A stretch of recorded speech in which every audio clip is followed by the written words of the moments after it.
Yesu nashimwe cyane ndabaramukije mwese mu izina rya Yesu Kristo umwana w'Imana.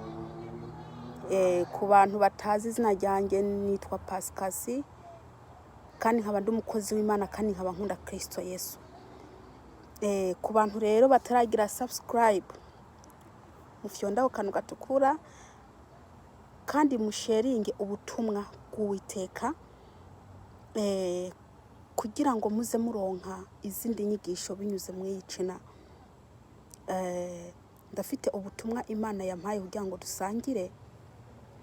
Ubwo butumwa buri mu gitabo cy'Itangiriro 6 ku murongo wa 10 na kangahe wa 13 n'uwa 14. Haleluya. Ndabakunda bene data. Yesu Kristo nabaha umugisha kandi aguma bandindira corona. Reka manze senge hanyuma ndabahereza icimana yashizemo. Haleluya. Uwiteka Mana Nyiringabo, ndagushima kuri Imana, ndagushima kusubiye kumpa wa mwanya wo kuvuga ibyawe. Data waremye ijuru n'isi, ndakwinginze Uwiteka ntaba ari ngewe mvuga, ahubwo wewe unyinjire muvuge. Mwamukoresha ibyumviro nk'uko ushatse, ukoresha ibyumviro byanjye nk'uko ushatse. Mwami ibyumviro byanjye bije ku ruhande, ahubwo unkoreshe Mana. Mwami Yesu, ndagusaba umwuka wawe wera usange Mana, unyinjiremo nasame maze uvuge. Uwiteka ndabuhesheje Satani n'abadayimoni mu izina rya Yesu Kristo. Haleluya.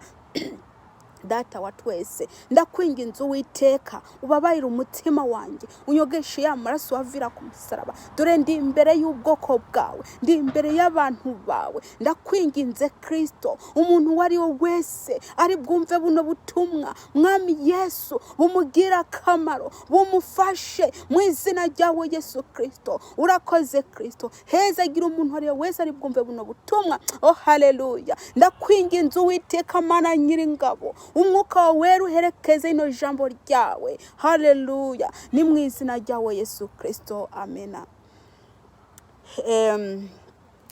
Yesu nashimwe cyane. Reka dusome ijambo ry'Imana riri mu Itangiriro 6 ku murongo wa 13 n'uwa 14. Reka nsome. Imana ibarira Nowa iti, ndamaramaje guherengeteza abari n'umubiri bose. Rumva ndabasubiremo ino jambo. Imana ibarira Nowa iti, ndamaramaje guherengeteza abari n'umubiri bose, kuko isi yuzuye umuryano ku bwabo. Kuko isi yuzuye umuryano ku bwabo, nuko nzobarandurana n'isi. Ijambo ry'Imana bivuze iti ngo Imana izaturandurana n'isi. Haleluya. Imana izaturandurana n'isi. Haleluya. Reka manze ndekera ahangaha.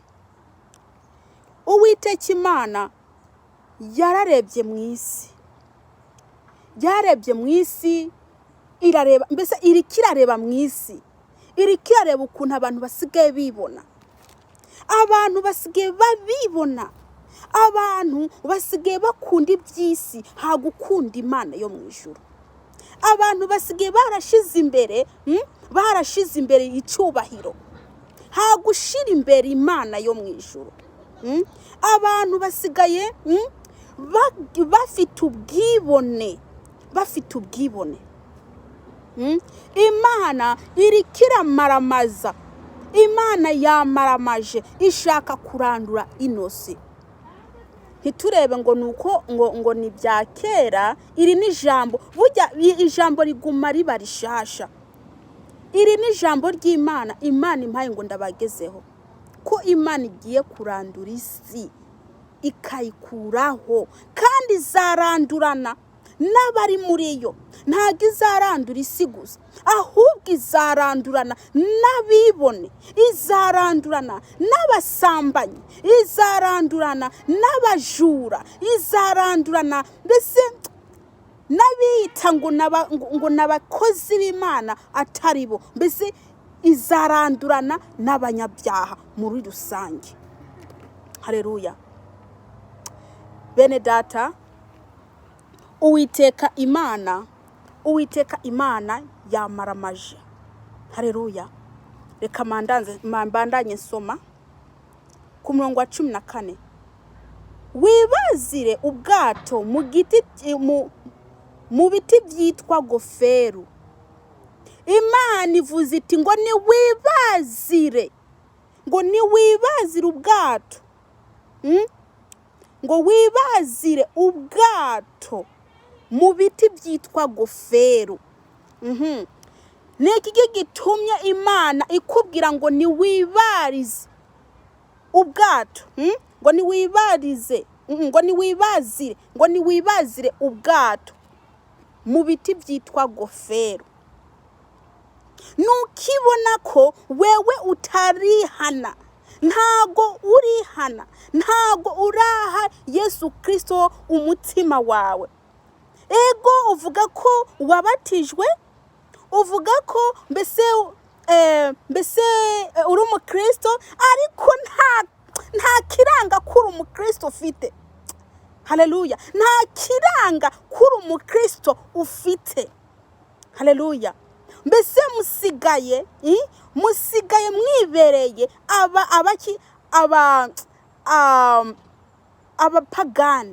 abapagani bo mu rushengero, kuko uko Uwiteka ashaka ko dusa ntago ariko dusa.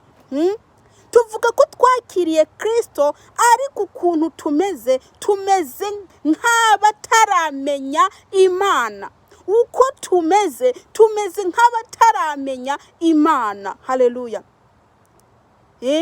Reka ndababwire, Imana Uwiteka yabwiye Yakobo, iramutuma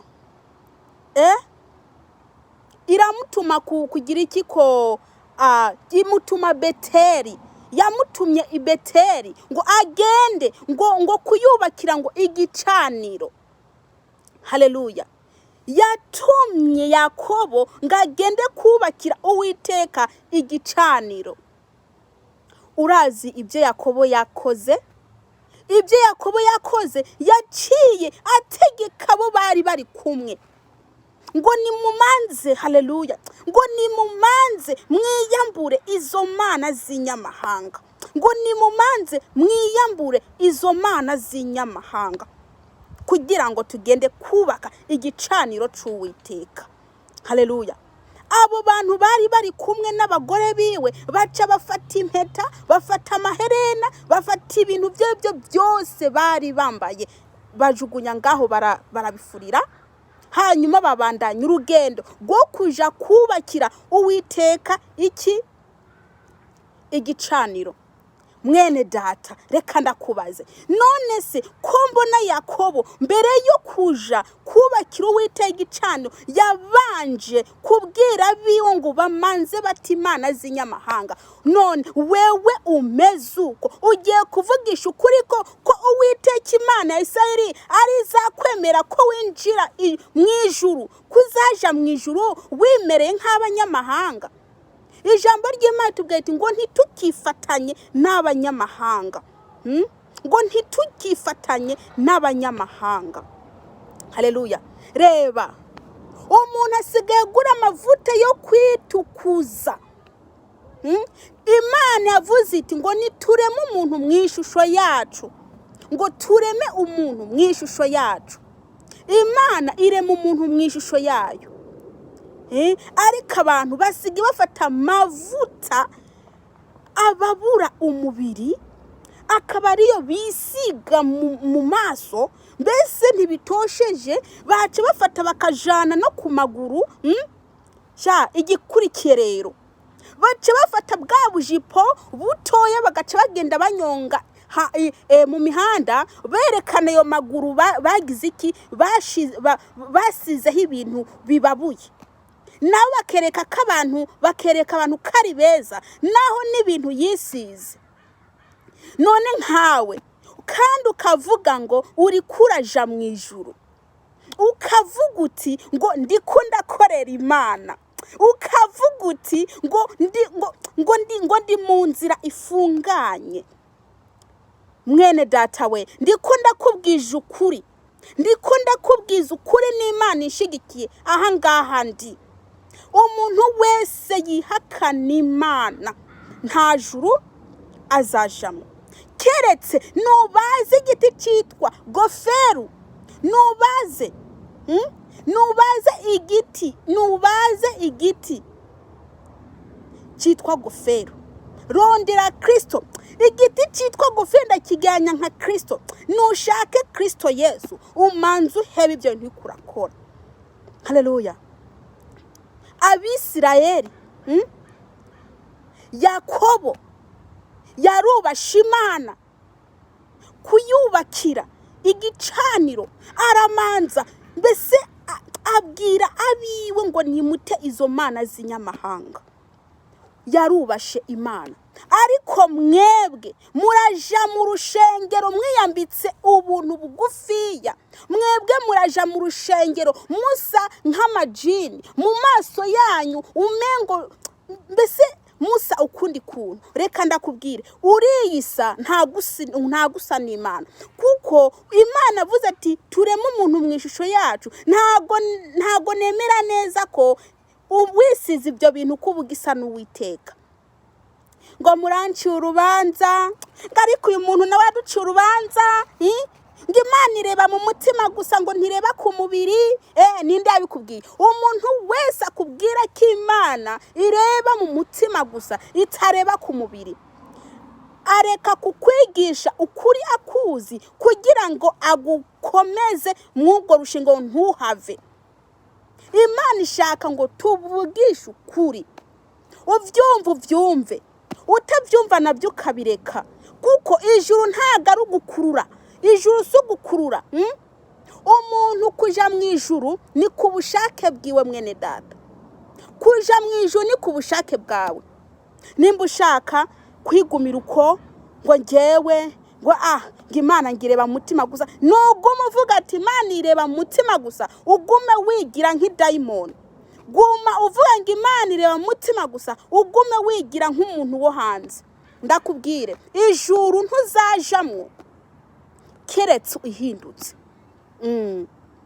Ngari kujya mu kozi nawe ngo ukuntu aduciye urubanza, nukuri nta rubanza ndiko ndabacira, nta rubanza ndiko ndabacira. Abantu basigaye barashize imbere ibyubahiro byabo, hagushira imbere Imana.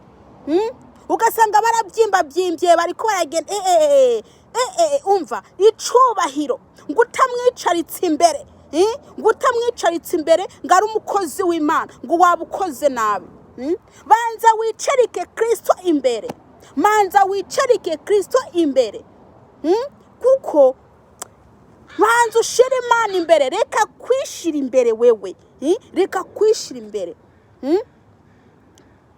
Uwiteka Imana ashaka ko mugira iki muhinduka. Ngo wibazire ubwato mu biti byitwa goferu, ubuce mw'utwumba, ubuhome ishishi imbere n'inyuma. Iri ni ijambo ry'Imana. Imana yampaye ngo ndabasomere. Bene data, Uwiteka aravuga ko ashaka kurimbura inosi, kandi niyayirimbura ntazasigaza na kimwe, kuko Uwiteka Imana amaze kubona ubutinganyi bwabaye bwinshi, ububeshi bwabaye bwinshi mu bantu b'Abakristo, ubusambanyi bwabaye bwinshi mu bantu b'Abakristo. Mwene data, nuhunge, igihe cy'isarura kirageze, igihe cy'isarura kirageze. Uwiteka aje gusarura, Uwiteka aje kujonjora imbuto nziza, ibihumbwa abite. Aje gusarura imbuto nziza, ibihumbwa abite. Uwiteka aje kugosora ibikombi bitabwe, aje kugosora. Uwiteka aje kugosora, ngo abantu baragosora bagasigazamwo ibikumbi. abantu baragosora bagasigazamwo ibikumbi. Iyo uri kurabwira umuntu ngo Imana ikeneye ko umuntu aguma nk'uko Imana yamuremye, usanga yarakaye yanganya ukungu wanciye urubanza ngo uri kuranca urubanza. Uno rubanza gute kandi ndiko ndakubwira ibyo nanjye Imana yambwiye, ibyo mbese Holy Spirit aguma nsobanurira, ndiko ndakubwira. Iyaba umuntu yisiga ibyo bintu umuntu yisiga ibyo bintu nino aja mu ijuru, nanjye mba ndabikora kuko narabikora mbere Imana yabinkuyemo. Ese ugira ngo ndabuza amafaranga yo kugura ibintu byo kwisiga? Ese ugira ngo ndabuza imishatsi yo kuja kugura ngo nje mpomikeho? Mbese ugira ngo ndabuze amafaranga yo kugura amaherena ngo ndayambare? Nukubera iki? Nuko Uwiteka Imana yabinkuyemo. Abasore mawe, abasore n'abagabo basigaye bambara amanu zenye ngo niterambere, amapatara babegereye n'ubushati ubegereye ngo n'abakristo bari kubaraja mu ijuru. Ugasanga bambaye ibintu ze ku maboko nino mu izosi ngo bagiye mu rushengero. Ubwo n'urushengero rwahehe? Mbese ko uguma wambaye amatako yawe ari hejuru, ugiye kwereka Imana amatako yawe? Amatako yawe arayazi, niyo yakuremye. Ayo matako yawe n'amaguru uri kuragenda werekana, dore Imana niyo yakuremye. Nufuke kuko Imana irakuza. Ubwo n'ubusambanyi uri kurakurura abantu mu busambanyi, nuhinduke. Abakwishe n'abariko barakubwira ngo Imana ireba ku mutima gusa, nibo bakwishe. Abatariko barakubwiza ukuri, ntago ariko barakubwiza ukuri, ntago bariko barakubwira icyo Imana ikeneye. Icyo bakwigisha gusa ngo Imana izakugira neza, ngo Imana izaguha umugabo, ngo Imana iragukunda, ngo Imana ivuze iti ufite amahoro. Nta mahoro y'umunyabyaha hari, nta mahoro y'umunyabyaha hari. Wewe cyambere usa nk'umunyamahanga. Ni igiki cyatwemeza neza ko wakiriye Kristo? Ni igiki cyatwemeza neza ko wakiriye Kristo? Imana ngiremera gusuka ngo udututa ngo hanyuma ngo ce mfunga. Ninde yakubeshe? Ninde yakubeshe ko Imana ikwemera gusuka udututa ngo ucushiraho igitambara? Imana ninde yabikubwiriye hehe? Ngabagore ngo bambare ngimyambaro ngo ibabereye mbese atari kwerekana amatako n'amaguru hanze, atari kwerekana amabere ngo ufite amabere meza, ugenda ushira ibere ryawe hanze ngo abantu barirebe ko ari ryiza, ko Imana guha ibere rinini utariratanye hanze ngo ntiwaba umuntu. Uri kurakura abantu kuzimu. Ngo abagore ngo ndashaka ko bambara imyambaro biberanye. Ngo atarukwirimbisha gutsiba, umviriza, atarukwirimbisha gutsiba imishatsi. Bambare bikwize, atarukwirimbisha gutsiba imishatsi. Umuntu uri kuramubwira ati gutsiba Imana ntibyemera. Ngo uri kurancira urubanza, ngo uri kurantuka, uri kurambwira nabi, ibi nibi. Reka ndakubwire, ndiko ndakubwira nabi, ariko Yesu yagaruka womenya ko ibyo navuga mu kibyo umuntu yakubwiye ko byari bifite akamaro, kandi uzakwicuza guhindukira bitagikunda. Uzakwicuza guhindukira bitagikunda, kuko uyu munsi uri kuvuga ngo umuntu ikagucira urubanza. Uyu munsi uri kuvuga ngo umuntu ngari kagutuka, ariko wava mu mubiri. Wava mu mubiri niho wacumenya ko ibi tuko turavuga kweri kari iby'agaciro imbere y'Imana. Haleluya. Abakozi b'Imana basigaye bishamwe kanta, bakaja mu rushengero kuvuga ubutumwa, baritukuza amavuta mbese bababura imibiri, bakaja imbere y'Imana, imbere y'abantu kuvuga ubutumwa. bene data reka ndababwira ngo ibyo urabikora Imana igahora ukibaza yuko muhwanye ngo izabiguhanira ngo byose bishira imbere y'amaso yawe, ngo izabiguhanira byose ibishire imbere y'amaso yawe. Iki ni igihe cy'isarura mwene data, wumva umeze gute? Ko kino gihe kari cy'isarura wiyumvira gute? Ntuvuge ngo tuko twaguca urubanza, ntago ari urubanza tuko twaguca bene data. Mwene data, Imana agukunda niyo mpamvu iguma izana zino nyigisho. Nushaka igiti cyitwa gofero, nushaka igiti cyitwa gofero, ni wihane kuko igihe cyo kwihana niki. Kuko utihanye ngo uve mu byaha, ngo uve mu busambanyi, uve mu businzi, dore nta juru ufite. Abasinzi baragira iki? Bariyoroheza ngo Imana n'ubu yasanga mbese ngo naja mu ijuru. N'igicupa mu ntoki ngo waja mu ijuru. Ijambo ry'Imana iravuga, ugafata kuno gutwi ugafunga, ugaca ufata kuno ugafungura, bigaca bigira iki? Bisohoka. Ngo uyu muntu ngo bano bantu ngo babuze ibyo bakora, bano bantu ngo babuze ibyo bakora. Ntago twabuze ibyo dukora, turafite ibyo dukora, turiko turamamaza Kristo. Uwiteka ntago anezererwa nuko warimbuka, ntago anezererwa nuko warimbuka, anezererwa nuko waronka ubugingo budashira. Abantu basige bimwesha inyogosho, yewe Mana yanjye, musige mwimwesha inyogosho, yewe abisi nyene mukimwesha mukamera nk'uko, kandi mukagira mpohoke, abandi mukagira ibiki mukicongesha ino, maze bugacugira ino bantu bagacasigaza ubwanwa burereta. Abandi bakigira ibindi bintu, bakicamwe imirongo mu mutwe ngo n'abakristo ngo bariko baraja mu ijuru, kandi babarongoye ntaco bakora, ababarongoye ntaco bavuga. Ntimukarongore abantu mubajana ikuzimu, ahubwo nimurongora abantu mubajana mu ijuru. Muyobore abantu mubajana mu ijuru, mureke kubayovya. Haleluya.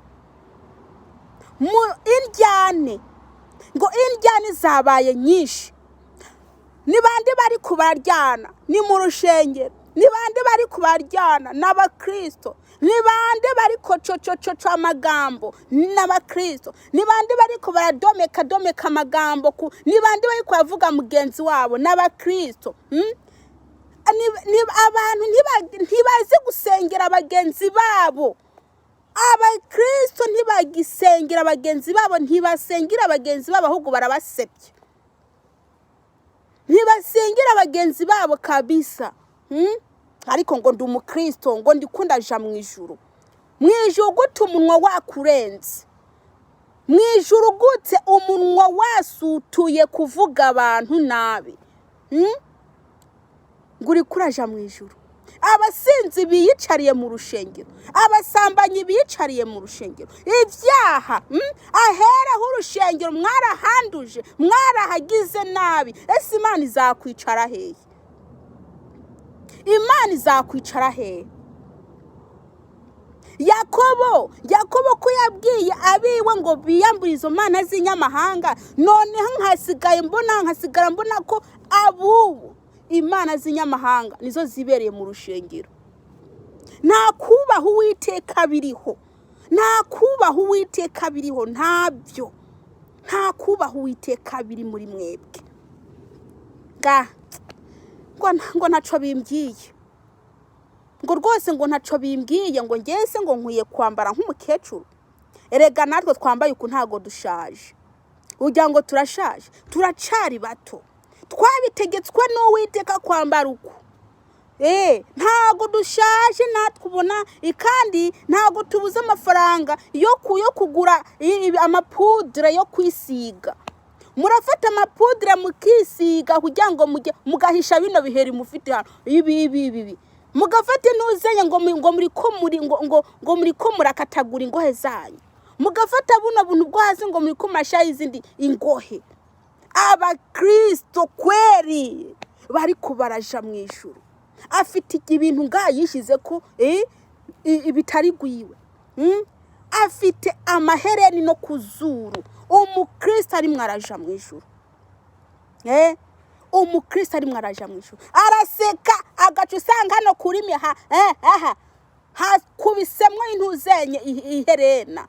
Umukristo ari mwaraja mu ijuru, umukristo ari mwaraja mu ijuru, arambara ipataro ugasangira atabutse, yaguze akore si kwize mbese ntago aba yayitabuye, ayigura itabutse, akayambara itabutse, akayijana mu rushengero, akamba. Umukobwa n'abasore ngo ni baracari bato, ndakubwire mu ijuru nta bato nta bakuze, mwese muri kimwe.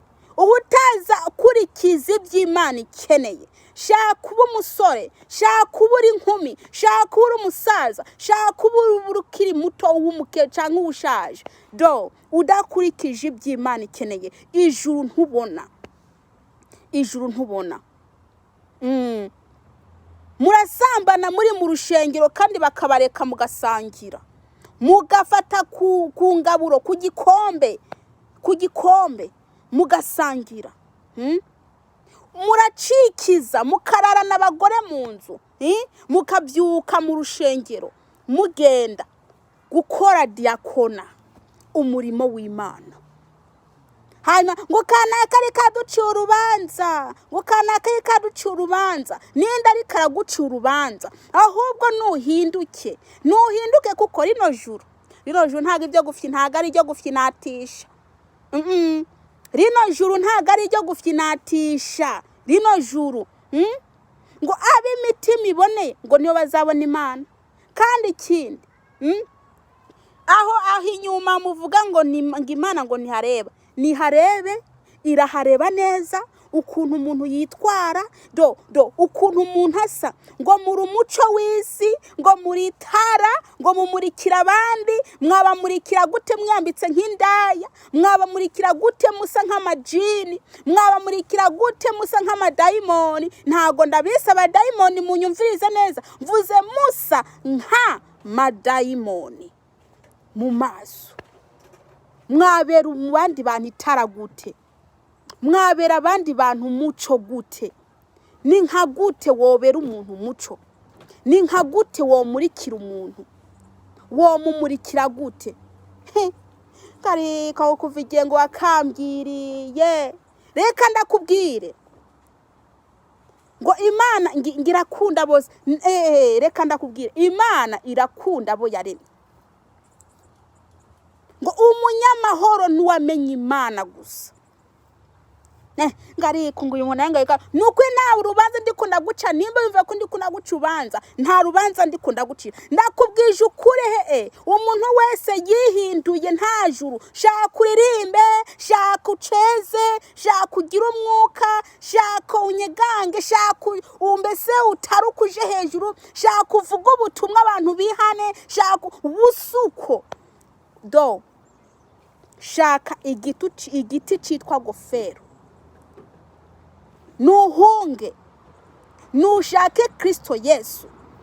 Uko kuvuga ubutumwa kwa abantu bakihana ntago ariko kuzakujana mu ijuru. Uko kuririmba abantu bagafashwa ntago ariko kuzagutwara mu ijuru. Uko mbese gudiakona ntago ariko kuzagutwara mu ijuru. Hazagera igihe uvuga ati koko ibyo bavuga nibyo. Imana yamfasha ikabahishurira uko umukristo akwiye kumera, ikabahishurira.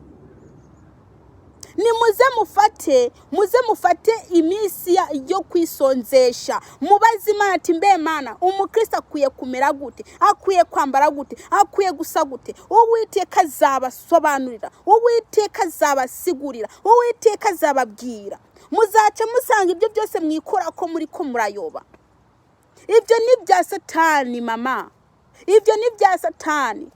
Abagabo basiga bisiga makeup, abagabo inzara ni nkizi nkukuma, barashiraka inzara bakashaho ibintu ni nkizi nkukuma. ngo bariko baraja mu ijuru. Ayiwe mu ijuru ninde abwiye ko indayija mu ijuru? Ninde yakubwiye ko umuntu yambara ubusa aja mu ijuru? Ninde akubwiye ko umuntu yapinze mbese yihakanye Imana ko yaja mu ijuru? Nuhinduka urondere Kristo Yesu. Shaka Kristo Yesu aguhindure ubuse nka Yesu. Use nka Yesu. Ngo ntimukirimbishe gutsiba imishatsi. Imishatsi ntago ari byiza gusiba nimba uri kuraja mu ijuru. Gutera kanta mwiyorobeka mukishamwe kanta gakaniga kya kubera iki mushemwe produit gakeya? Kubera iki mushiramwe ga produit gakeya ngo miko muroroshe umushatsi? Ese kuri kurahisha abantu Imana ntikubona? Imana ntikubona? Bene data, ubutumwa nahanda ubungu ahanga nihongejeje nukuri. Bene data nimuhinduke, abagabo mwambare mwikwize nk'abakristo muri kumaraja mu ijuru. Mbese mwihane mushake Kristo Yesu, nambe waramwakiriye naho wiyambura ibyo bintu byose byatuma utaja mu ijuru, hanyuma umukurikira umukorere uzi kuzaja mu ijuru. Ariko uri kwarimba yewewe wisize ibintu mengo nintuzenye do, uri kurakorera ubusa. Uri kurakorera ubusa utazahembwa. Ngo twe twambaye bino ngo turabakecuru. Ngo twe twambaye bino ngo turabakecuru. Ngo twe twambaye uko ngo turabakecuru ngo twarashaje. Ariko uburyo umbona mu maso kweri, umbona mu maso ubona nashaje? Ubona ndi umukecuru? Cyangwa ubona nabura amafaranga kabisa yo kwigira neza? Ukurera ubona ameze. Niko neretswe ko nkwiye kwambara umuntu w'umukristo ari mwaraja mu ijuru. Namba rero wewe utarabibwirwa, nta mwuka wera ufite kurongora, nta rezo ufite muri wewe, ahubwo ushakerezo. Ushakerezo akurongore, aza kubwira ivy'Imana ikunda n'ivy'Imana idakunda. Shakarezo namba wisukije ukabona nta ngorane kandi Imana ibyanga, ukisiga ukabona nta ngorane kandi Imana ibyanga, do ukiyambika ubusa ukabona ni twende kandi Imana ibyanga. Mwene data, naguhanura ko washakarezo mu mutima wawe. Shaka umwuka wera. Nta mwuka wera ufite, nico gituma ukora ibyo byose ukumva nta kibazo. Nta mwuka wera ufite, nta rezo Imana agushizemwo ikubwira ikibi n'ikiza. Shaka rezo aze akubwira uko umukristo akwiye kugenda. Yesu Kristo nabage neza kandi abampezagire. Ku bantu batazi channel yiwanjye ni PASCASIE, mugiye subscribe kugira ngo muze mubona ubutumwa ndabahereje. Yesu Kristo nabage neza kandi abahezagire. Reka nsenge. Uwiteka Mana nyiringabo, ndagushima ko uyu mwanya umpaye data. Mwami ndagushima ko iri jambo duhaye. Ndakwinginze Uwiteka Mana nyiringabo, umwuka wera akurikiye nino jambo Mana kugira ngo rigira kamaro data. Oh haleluya. Rigira kamaro mitima yabo. Uwiteka uhezagira umuntu wari wese wari bwumve buno butumwa, ni mu izina rya Yesu Kristo, amena.